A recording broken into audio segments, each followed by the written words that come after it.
والے ظلم کا جواب کون دے گا؟ تو اس لیے میں نے کہا یہ ظالم حکومت ہے، یہ بے غیرت حکومت ہے، ان کو شرم حیا نہیں ہے۔ پاکستان میں اب منصفانہ الیکشن کو لوگ ترس گئے۔ پاکستان میں اب الیکشن میں لوگ ووٹ کہیں ڈالتے ہیں، آگے جیتا کوئی اور ہے۔ اسی کا تماشا آپ اور ہم دیکھ رہے ہیں ملک میں کہ ملک کی معیشت ڈوب گئی ہے۔ IMF والے کہہ رہے ہیں کہ ان 3 سالوں میں 5400 ارب روپے کی کرپشن ہوئی، 3 سالوں میں صرف 5400 ارب روپے کی کرپشن ہوئی ہے، اور یہ سب نتیجہ ہے جعلی الیکشن کا کہ ملک میں 8 فروری کو جو الیکشن ہوا تھا اسے مانا نہیں گیا، اور 9 فروری کو رزلٹ چینج کر کے وہ لوگ بٹھا دیے گئے جو جیلوں میں ہونے چاہیے تھے، وہ کرسیوں پہ بٹھا دیے گئے۔ اور اب وہ کوشش کر رہے ہیں کہ استثناء 27ویں ترمیم میں استثناء لے لیں کہ جب ہم صدارت سے اتریں، وزارت عظمیٰ سے اتریں تو کوئی ہمیں پوچھنے والا بھی نہ ہو، کوئی عدالت ہمیں تا دم مرگ طلب نہ کر سکے، کوئی سوال نہ کر سکے کہ یہ 5400 ارب روپیہ کہاں گیا ہے۔ اب یہ کوشش ہو رہی ہے۔ 27ویں ترمیم کا شور پڑا ہوا ہے، چیلنج تو ہو گئی ہے، لیکن آگے آئینی عدالت بیٹھی ہوئی ہے جسٹس امین الدین کی، وہ جو کرے گی وہ مجھے اور آپ کو پتہ ہے۔ اس وقت جو ملک کے حالات ہیں، میں سمجھتا ہوں، ویسے تو ہر دور میں یہ بات چلتی رہتی ہے، لیکن اس وقت ملک کے حالات، سیاسی حالات، معاشی حالات بدترین مقام پہ کھڑے۔ پاکستان کے پاورفل طبقے جو ہیں، طاقتور قوتیں جو ہیں، وہ اسرائیل کے ساتھ کھڑی ہیں، ہمارے ساتھ نہیں کھڑے۔ وہ پاکستان کے نظریے کے ساتھ نہیں کھڑے، وہ اسرائیل کے ساتھ کھڑے، اسرائیل کو منظور کروانا چاہتے ہیں۔ جو یہاں اسرائیل کے خلاف بولے اس پہ گولی چلاتے ہیں۔ لبیک والے میں پہلے بھی کہہ بیٹھا ہوں، اور ان کے بہت سارے فون مجھے روز آتے ہیں، وہ اکثر تو یہی درخواست کر رہے ہوتے ہیں کہ ہمیں آئندہ کا کوئی لائحہ عمل بتائیں۔ میں ان سے عرض کرتا ہوں کہ لائحہ عمل ہم نے سنی تنظیمات کے سپرد کیا تھا کہ سنی تنظیمات کوئی لائحہ عمل دیں۔ سنی تنظیمات نے مل کے 25 جنوری سنی کانفرنس کا اعلان کر دیا۔ کارکن پوچھتے ہیں کہ اس وقت تک تو سارا معاملہ ختم ہو چکا ہوگا، اس وقت سنی کانفرنس کرنے کا کیا فائدہ ہو؟ میں نے وہاں تجویز دی تھی، وہ آپ سب نے سن لی ہے، میڈیا پہ موجود ہے۔ میں نے کہا تھا ان ظالموں کا بائیکاٹ کرو، ان سے مذاکرات بھی بند کرو، ان سے کہو پہلے ہمارے مقتول جو ہیں، شہید جو ہیں، ان کی لاشیں دیں، پھر قاتلوں کا پتہ بتائیں، اور ان قاتلوں کو کیفر کردار تک پہنچائیں، کوئی جوڈیشل انکوائری قائم کریں۔ ہماری قیادت نے میرے اس مشورے کو نظر انداز کیا، اور انہوں نے، میں آ گیا تھا اپنا گزارشات پیش کر کے، بعد میں انہوں نے جو فیصلہ کیا میں کہہ رہا ہوں، اور یہ سن لیں گے وہ بھی، کہ اس سے عوام اہل سنت مطمئن نہیں ہیں۔ کیوں جی؟ بہت سارے ضلعوں میں اسی طرح کے حالات ہیں۔ علماء کرام، امام، مؤذن، پرسوں جب بابا جی کا عرس تھا اس رات تو سارے لاہور میں ناکے لگا کے موٹر سائیکلوں پہ جو داڑھی والا قابو آیا پکڑ لیا۔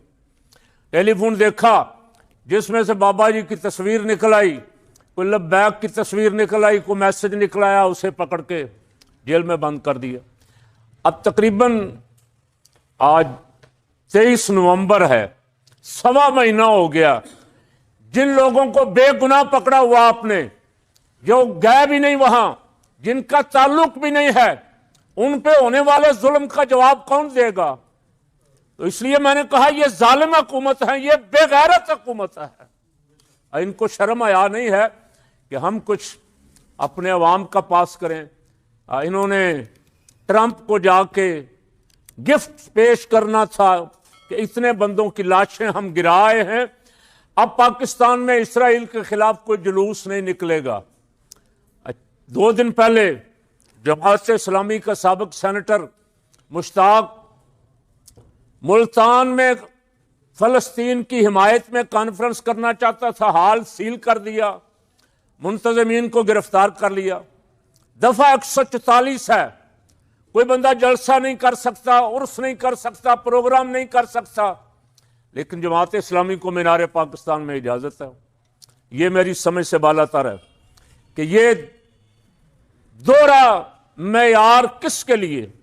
کیا اہل سنت جو ہیں وہ پاکستان کے شہری نہیں ہیں؟ کیا ان کے کوئی انسانی حقوق نہیں ہیں؟ کیا آئین ان کی جان و مال اور چادر اور چار دیواری کے کو تحفظ نہیں دیتا؟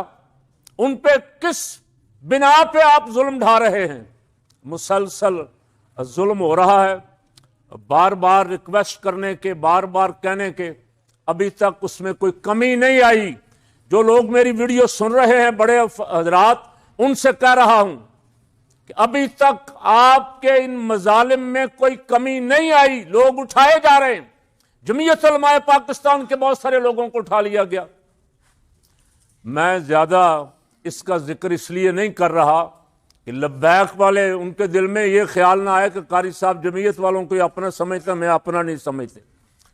وگرنہ میرا حق تو بنتا تھا کہ میں عرض کروں بھی جمعیت علماء پاکستان ایک سیاسی جماعت ہے اور پاکستان بنانے والی جماعت.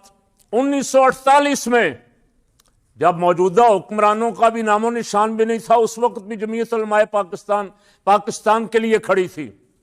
اور حضرت مولانا شاہ نورانی رحمت اللہ علیہ ہمیشہ امن کے رستے پہ رہے، ملک کی سلامتی اور استحکام کے لیے جد و جہد کرتے رہے، پاکستان کے خلاف اٹھنے والی ہر آواز کو للکارتے رہے. آپ ان کی جماعت کے ساتھ بھی یہ سلوک کر رہے ہیں. بہانہ آپ بناتے ہیں جی لبیک والے انتہا پسند ہیں، تو جمعیت علماء پاکستان والے ان پہ بھی الزام لگائیں. پہلے ان کو بھی انتہا پسند قرار دیں، پھر اٹھائیں نا ان کو. ہم گئے ایس پی کے پاس، حافظ صاحب میرے ساتھ تھے، مفتی صاحب بھی ساتھ تھے، ایک وفد لے کے. ایس پی صاحب سے ہم نے کہا کہ کیا حکومت نے فیصلہ کر لیا ہے کہ پاکستان میں تمام اہل سنت کو ختم کرنا ہے؟ اس نے کہا نہیں توبہ توبہ، یہ آپ کو کس نے کہہ دیا جی؟ میں نے کہا ہمارے بندے پکڑے آپ نے، ہمارے بندوں کے نام لسٹوں میں شامل کیے جن کو 30 سال جمعیت علماء پاکستان میں ہوگا. حافظ صاحب کا نام، حافظ سلیم اوان صاحب کا نام شامل کیا ہوا، عبدالرشید صاحب کاموں کی والے، اور بہت سارے افراد ہیں جو فون کرتے ہیں جی ہمارا نام. تو یہ تنظیمات اہل سنت نے جو مذاکراتی کمیٹی بنائی اس نے بھی بات کی، اور مجھے نیک گمان ہے کہ مفتی منیب الرحمان صاحب نے بھی بات کی ہوگی، اور جن جن کے مذاکرات ہوئے ان سب نے بات کی ہوگی، لیکن رزلٹ ابھی تک کچھ نہیں ہے. ہاں ہمیں کہا گیا کہ ہم نے 1400 بندہ چھوڑ دیا، 1500 بندہ چھوڑ دیا، اتنے بندے چھوڑ دیے، اتنی مسجدیں واگزار کر دی، لیکن باقی جو لوگ ابھی تک اندر ہیں کیا انہوں نے کوئی گولی چلائی کہیں؟ انہوں نے کوئی توڑ پھوڑ کی؟ اور میں یہ کہہ چکا ہوں مجھ پہ اگر کوئی مقدمہ قائم کرنا ہے تو کرو. میں کہہ چکا ہوں کہ مرید کے میں جتنی سرکاری گاڑیاں جلیں وہ ایجنسیوں نے خود جلائی ہیں، وہ کارکنوں نے نہیں جلائیں. اور یہاں میں نے مثال بھی دی کہ اپنے ناموس رسالت کے تحفظ کے لیے جو مارچ ہوا جس میں ڈاکٹر سرفراز نعیمی شہید بھی تھے، مفتی محمد خان قادری صاحب، مفتی عبدالقیوم ہزاروی صاحب، اور بڑے بڑے جید علماء تھے، اس میں ہم ابھی ریگل چوک پہ تھے اور اسمبلی ہال کے سامنے دکانوں اور گاڑیوں کو آگ پہلے لگی ہوئی تھی. آگ لگانے والوں نے آگ وہاں لگائی اور پھر ساری رات میڈیا پہ پروپیگنڈا کیا، دیکھو جی یہ عاشق رسول ہیں، یہ ناموس رسالت کے لیے نکلے تھے، انہوں نے ملک کی املاک جلائی ہیں گاڑیاں. یہ گاڑیاں اس لیے جلاتے ہیں تاکہ جو تنظیم بھی نکلی ہوئی ہے اس پہ الزام لگائیں، اس کو بدنام کریں، عوام میں ان کی ریپوٹیشن خراب کریں. اب بھی اس دفعہ بھی جو کچھ ہوا مرید کے میں حساب ہوگا انشاءاللہ.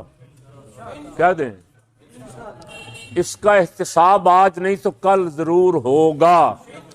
پتہ لگے گا گولی کس نے چلائی ہے اور گاڑیاں کس نے جلائی ہیں اور الزام کن پہ لگا ہے. اور جو پکڑے ہوئے ہیں لبیک کے ہیں یا جے یو پی کے ہیں یا کسی اور سنی تنظیم، سب بے گناہ پکڑے ہوئے ہیں. حالات بہت پرفتن ہیں. جمعیت علماء پاکستان پہ بہت بڑی ذمہ داری آ پڑی ہے. اور میرا ویسے تو میری جو چھٹی حصہ یا سیاسی بصیرت کا لیں اور وہ یہ کہتی ہے کہ چند دنوں تک لبیک کے لیڈروں کو بھی انشاءاللہ چھوڑیں گے اور ان پہ جو پابندیاں لگائی ہیں وہ پابندیاں بھی واپس لیں گے. لیکن اگر خدا نخواستہ حکومت بد نیت ہو کے یہ پابندیاں قائم رکھتی ہے تو وہ سن لے کہ سنی مرے نہیں ہیں سارے. جمعیت علماء پاکستان اہل سنت کی سیاسی نمائندہ تنظیم ہمارے پاس پلیٹ فارم موجود ہے اور کاش اسی پلیٹ فارم پہ سب رہتے. کیوں جی؟ اہل سنت کی قوت تقسیم نہ ہوتی. یہ ولیوں کی جماعت ہے. حضرت غزالی زمان علامہ کاظمی رحمۃ اللہ علیہ، بندیالوی صاحب، مولانا حامد علی خان صاحب رحمۃ اللہ علیہ، علامہ عبد المصطفیٰ ادری صاحب، مولانا نور اللہ نعیمی صاحب، حضرت سید ابو البرکات صاحب، یہ مولانا شاہ نورانی رحمۃ اللہ علیہ، مجاہد ملت مولانا عبدالستار خان نیازی، ان میں کوئی ایک بھی انتہا پسند تھا؟ کوئی دہشت گرد تھا؟ یہ اولیاء اللہ کی جماعت ہے. یہ پاکستان کو اس کے قیام کے اصل مقصد کی طرف لانا چاہتے تھے. انہوں نے دیکھا 1948 میں کہ مسلم لیگ میں ظفر اللہ خان بدماش قادیانی جیسے لوگ آ گئے ہیں، تو پھر یہ سیاسی راہ اختیار کی کہ پاکستان تو ہم نے حضور کے نظام کے لیے بنایا ہے، نظام مصطفیٰ کے لیے بنایا ہے. اگر پاکستان میں اس طرح کے ظالم حکمران قابض ہو گئے جن کو دین کی الف با کا بھی پتہ نہیں ہے تو یہ ملک کدھر لے جائیں گے؟ وہ آپ دیکھ لیں کدھر لے کے جا رہے ہیں. اور میں نے شکوہ کیا اپنے جمعے میں بھی، میں نے کہا سنیو اس میں قصور تمہارا ہمارا بھی ہے. کاش ہم مولانا شاہ نورانی کی آواز پہ لبیک کہتے. ہم مولانا کا ساتھ دینے کی بجائے کوئی پی پی کے پیچھے بھاگتا رہا، کوئی نون کے پیچھے بھاگتا رہا، کوئی کاف کے پیچھے بھاگتا رہا. اگر یہ سارے اپنے پلیٹ فارم پہ اکٹھے ہو جاتے تو آج کسی بے غیرت کو اسرائیل کی یہاں حمایت کرنے کی جرت نہ ہوتی. والوں سے پوچھ رہے تھے، طلال چودھری، عطا تارڑ، عظمہ بخاری، رانا ثناء اللہ، جی ادھر تو صلح ہو گئی، فلسطین والے تو خوش ہیں، مٹھائیاں بانٹ رہے ہیں اور یہ جلوس نکالنے کے لیے نکلے ہوئے. تو میں نے کہا کہ اب تک صلح کے بعد، امن معاہدے پہ دستخط ہونے کے بعد سے لے کے اب تک 386 فلسطینی شہید ہو چکے. اسرائیل حملے کر رہا ہے. کون سی مٹھائیاں، کون سی صلح، کون سا امن معاہدہ؟ اسرائیل چاہتا ہے فلسطینیوں کو نیست و نابود کر دیں. کیا ہم بھی یہ چاہتے ہیں؟ ہم ان کے ساتھ کھڑے ہیں انشاءاللہ. اونچی کہہ دیں، ہم ان کے ساتھ کھڑے ہیں اور آخری وقت تک کھڑے ہیں. اور حکمران جن کے ارادے بدلے ہوئے ہیں، جن کی نیت خراب ہے، جو اپنی ایکسٹینشن کے لیے امریکہ کو راضی کرنے کے لیے اسرائیل کا ساتھ دے رہے ہیں، ان سے کہہ رہا ہوں یہ کرسی ہمیشہ کسی کے پاس نہیں رہی. مشرف مکے دکھاتا تھا. مشرف اسلام آباد میں کھڑا ہو کے جس دن افتخار چودھری کا جلوس تھا، اس نے کراچی جانا تھا، وہاں گولی چلوائی، 14-15 بندے شہید ہوئے اور اس نے رات کو اسلام آباد کھڑے کر کے جلسہ کر کے مکے دکھائے لوگوں کو. یہ ہوتی کہتا عوامی پاور. 12-14 بندے مار کے کہہ رہا ہے عوام کو، سربراہ مملکت، کہ یہ عوامی پاور ہے. وہ مشرف آج کہاں ہے؟ کوئی نام لیوا ہے اس کا؟ اسی طرح جس طرح آج سیاسی جماعتیں وہ جو حکومت میں، جس طرح وہ آج آرمی چیف کے بوٹ چاٹ رہی ہے نا، اس وقت کی سیاسی جماعتیں مشرف کے بوٹ چاٹ رہی تھی. ان کے سامنے اگر کسی مرد حق نے کلمہ حق کہا تھا تو مولانا شاہ نورانی تھے. اس نے سوال کیا کہ امریکہ نے دھمکی دی ہے دوستی یا دشمنی، جواب ہاں یا نہ میں. 1 2 4 سب لیڈر اپنی اپنی رائے دے رہے تھے اور کہہ رہے تھے مجبوری ہے امریکہ کا ساتھ دینا. تو مولانا شاہ نورانی نے مشرف سامنے بیٹھا ہوا تھا، فرمایا جنرل صاحب، امریکہ کا ساتھ دینے کا فیصلہ کرنے سے پہلے امریکہ کی تاریخ دیکھ لیں کہ اس نے اپنے دوستوں کے ساتھ کیا سلوک کیا ہے. آئیے دیکھ لیں پھر فیصلہ کریں. اور شاہ ایران کی مثال بھی دی. اور مولانا نے اس وقت جو اسے کہا تھا وہ پھر خود نشان عبرت بن گیا. امریکہ نے بھی اس کو جگہ نہیں دی مشرف کو، کہ امریکہ یہ کہتا ہے چلو یار ہمارے پاس ہی لے ہو، ہم دفن یہاں کرتے. تو آمر اور ڈکٹیٹر جو انسانی حقوق کی خلاف ورزیاں کرتے ہیں، ظلم کرتے ہیں، ان کا حشر حسینہ واجد جیسا ہوتا ہے۔ حسینہ واجد بھاگی اور بھاگ کے انڈیا میں بیٹھی، اور بنگلہ دیش کی وہی عدالتیں جن سے حسینہ واجد اپنے سیاسی مخالفین کے خلاف فیصلے کرواتی تھی، انہی عدالتوں نے حسینہ واجد کو سزائے موت دینے کا اعلان کیا، اور وہ واپس مانگ رہے ہیں۔ اس میں عبرت ہے، بہت زیادہ دیکھنے والوں کے لیے عبرت ہے، جنہیں اللہ نے دیکھنے والی آنکھ دی وہ دیکھیں اور عبرت حاصل کریں۔ لَقَدْ كَانَ فِي قَصَصِهِمْ عِبْرَةٌ لِأُولِي الْأَلْبَابِ، لیکن یہاں عبرت حاصل نہیں کرتے، انتظار کرتے ہیں۔ یہاں ہر بندے کو دوڑ لگی ہے استثناء کی۔ یہ استثناء اسلامی ہے، شرعی ہے، آئینی ہے۔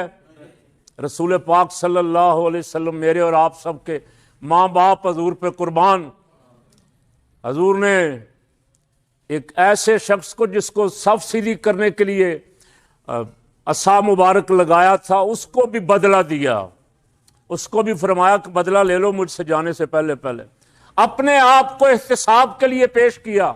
صدیق اکبر، فاروق اعظم، عثمان غنی، علی المرتضیٰ، ان سے بڑا اس امت میں نہ آیا ہے نہ آ سکتا ہے۔ انہوں نے تو کوئی استثناء نہیں لیا۔ وہ تو خوش ہوتے تھے کہ جب سوال کرنے والا کھڑا ہو کے پوچھتا تھا یہ دو چادریں کہاں سے آئی، تو فرماتے تھے اللہ کا شکر ہے اس امت میں ابھی ایسے لوگ موجود ہیں، اور جب تک اس امت میں اس طرح کے لوگ موجود ہیں ہمیں راہ راست سے بھٹکنے نہیں دیں گے۔ جمعیت علماء پاکستان کو اس وقت میدان میں نکلنا ہے، اور اپنے بزرگوں کے مشن پہ چلتے ہوئے پاکستان بچانے کے لیے، پاکستان کے نظریے کو بچانے کے لیے، نظام مصطفیٰ صلی اللہ علیہ وسلم کی پاکستان کی تاریخ میں کبھی ایسا نہیں ہوا کہ کسی نے اہل سنت پہ دہشت گردی کا الزام لگایا ہو، کسی نے اہل سنت کے ساتھ اس طرح ظلم اور زیادتی کی ہو، اور آپ سب دیکھ چکے ہیں، میں صرف یاد دلا رہا ہوں۔ اسرائیلی اخبارات میں شاید سرخیاں لگیں، لبیک پہ جس دن مرید کے میں لبیک کا قتل عام ہوا، اسرائیلی اخبارات نے خوشی کا اظہار کیا، نیتن یاہو نے اپنی تقریر میں اس کا ذکر کیا، امریکہ کے اخبارات نے اسے اوپر اٹھایا، اس خبر کو خوب جتنا ہو سکتا تھا اٹھایا۔ اور مرزا مسرور لعنتی قادیانی نے کہا کہ جس طرح 26ویں ترمیم اور 27ویں ترمیم کے ذریعے بہت کچھ بدلا ہے، اسی طرح پاکستان کا سارا آئین بدلے گا۔ اور وہ جب آئین بدلنے کی بات کرتے ہیں تو ان کا اشارہ ختم نبوت والی شک کی طرف ہے، اب وہ اسے بدلنا چاہتے ہیں۔ ہمارا بھی کچھ سیکولر طبقہ یہاں اسے بدلنا چاہتا ہے، 295 کو بھی بدلنا چاہتے ہیں۔ یہ ہمارے بزرگوں نے محنت کر کے آئین میں سارا کچھ شامل کروایا تھا، انشاءاللہ ہم اس کی حفاظت کریں گے۔